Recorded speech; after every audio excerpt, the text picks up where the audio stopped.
Bonsoir à tous, heureux de vous retrouver. Alors, nous allons continuer dans cette capsule, toujours dans le cadre du premier chapitre, la digestion et bien évidemment l'explication de l'appareil digestif.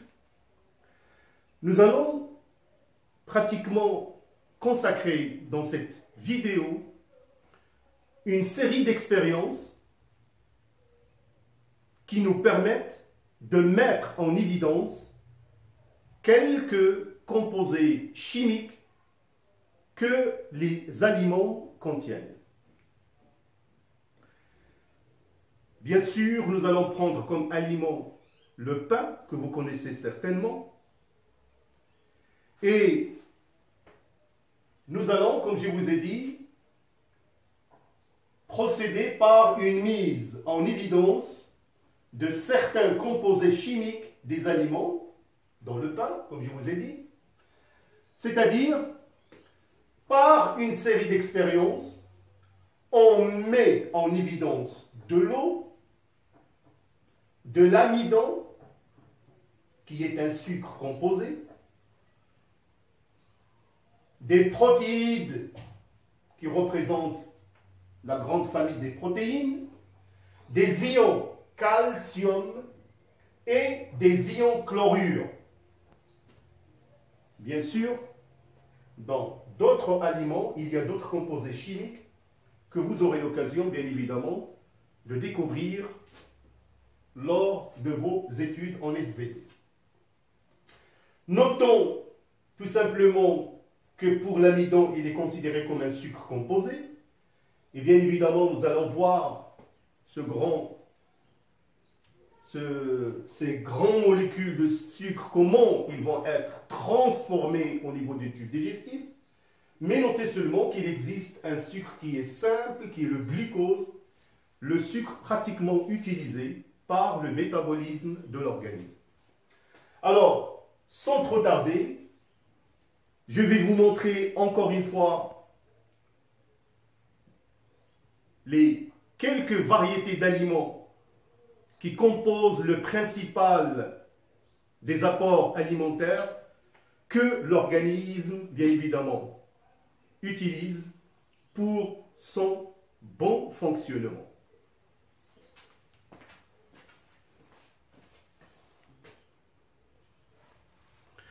Alors, comme vous pouvez le remarquer sur le document qui nous présente les différents groupes d'aliments, là, on peut parfaitement voir les glucides qui sont des aliments riches en amidon, comme je viens de vous expliquer que l'amidon est une grosse molécule de sucre qui va subir des transformations au niveau de l'appareil digestif, ou plutôt digestif. Alors, à côté, vous pouvez voir des aliments riches en sels minéraux et en vitamines, qui constituent la catégorie des fruits et légumes. Alors là, vous pouvez aussi voir de près des aliments qui sont riches en protéines, qui constituent la grande famille des protéines. Alors on peut parfaitement voir des viandes, des poissons, de la viande rouge, de la viande blanche, des poulets par exemple. On peut voir aussi des céréales qui contiennent aussi des protéines, des noix, des œufs. Donc tous ces aliments sont riches en protéines. Alors là, on peut voir les lipides qui sont des aliments, d'une part, qui sont riches en lipides, qui sont des composés riches en acides gras. Et juste à côté, bien évidemment, il y a aussi des lipides qui sont des aliments qui sont riches en sels minéraux, comme le lait, le fromage, le beurre. Alors voilà, donc, pratiquement, ces différents groupes d'aliments, nous allons bien évidemment dans une autre capsule voir leur transformation et comment ils vont se décomposer en nutriments au niveau du tube digestif. Alors, maintenant, la première expérience qui nous permet la mise en évidence de l'eau. Donc, nous allons mettre du pain dans un tube à essai. Dans un deuxième temps, on va chauffer quelques minutes sur le bec benzène. Et comme vous pouvez le remarquer sur le document 1, on remarque que sur les parois du tube à essai, il y a formation de gouttelettes d'eau. Alors on peut conclure tout simplement que dans cette expérience, que le pain contient de l'eau. Alors dans la deuxième expérience, illustrée par le document 2, nous allons prendre une tranche de pain et on dépose quelques gouttes d'eau iodée sur ce morceau de pain, comme vous pouvez le remarquer. Donc l'eau iodée contenue dans la seringue, quelques gouttes d'eau iodée. Alors qu'est-ce qu'on remarque? Au contact de la tranche du pain, il y a formation d'une tache de couleur violette. Bien évidemment, remarquez dans la seringue la couleur de l'eau iodée, elle est jaune. Là, il s'est transformé en une couleur violette au contact du pain.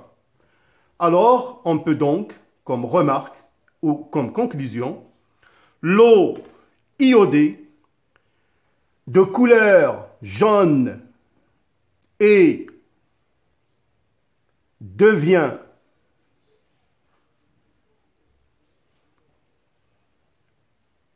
bleu-violet en présence d'amidon. Donc, il faut tout simplement retenir que le pain contient de l'amidon. Comme je vous ai dit, qui est une grosse molécule glucidique, c'est-à-dire de sucre, qui va subir, nous verrons cela, une transformation lors de la digestion. Alors pour le document numéro 3, mise en évidence des protides. Comme je vous ai dit, les protides entrent dans la grande catégorie des protéines. Alors qu'est-ce qu'on fait, comme vous pouvez le remarquer par l'expérience? On prend un tube à essai et qu'est-ce qu'on fait? Il suffit de verser quelques gouttes d'acide nitrique sur un morceau de pain placé dans un tube à essai. Alors, l'acide nitrique contenu dans la seringue, donc quelques gouttes. Alors, qu'est-ce qu'on remarque? On remarque, lorsqu'on verse l'acide nitrique sur un aliment, on observe un changement de couleur, une couleur jaune apparaît en présence de protides. C'est-à-dire le pain au contact de l'acide nitrique présente une coloration jaune, ce qui montre que ce dernier contient des protides, tout simplement. Alors dans le document numéro 5, nous allons mettre en évidence des ions calcium. Alors, qu'est-ce qu'on fait? On place 1 millilitre du filtrat de pain dans un tube à essai, ajoutez 1 millilitre d'oxalate d'ammonium. Alors, qu'est-ce qu'on remarque? Les ions calcium réagissent avec l'oxalate d'ammonium en donnant un précipité blanc. Donc, ce qui montre que le filtrat du pain contient des ions calcium. Alors, pour le document numéro 6, mise en évidence des ions chlorure. Alors, bien sûr, on va prendre toujours un filtrat de pain, ajouter quelques gouttes de nitrate d'argent au filtrat de pain. Alors, qu'est-ce que vous allez remarquer? Les ions chlorure quand il existe, réagissent avec le nitrate d'argent en donnant un précipité blanc qui noircit à la lumière. Donc, c'est une expérience qui permet, bien évidemment, que le pain contient des ions calcium et des ions chlorure. Alors maintenant, c'est très important, j'aimerais bien vous présenter l'expérience qui nous permet comment préparer un filtrat de pain. Alors donc le document 4 nous permet bien évidemment la préparation d'un filtrat de pain. Donc on a besoin d'un papier filtre, bien sûr du pain qui sera trempé dans l'eau distillée. Alors qu'est-ce qu'on fait? On broie, c'est-à-dire on écrase du pain dans de l'eau distillée, puis on filtre la bouillie obtenue et on récupère le filtrat à l'aide d'un filtre à café.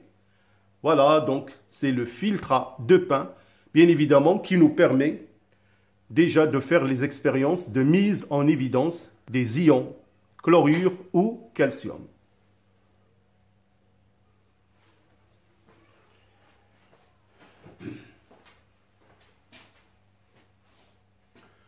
Alors, comme vous venez de voir, cette série d'expériences, qui restent vraiment des expériences importantes, qui nous donnent une idée pratiquement du devenir de quelques aliments quand ils sont, bien sûr, digérés par l'appareil digestif.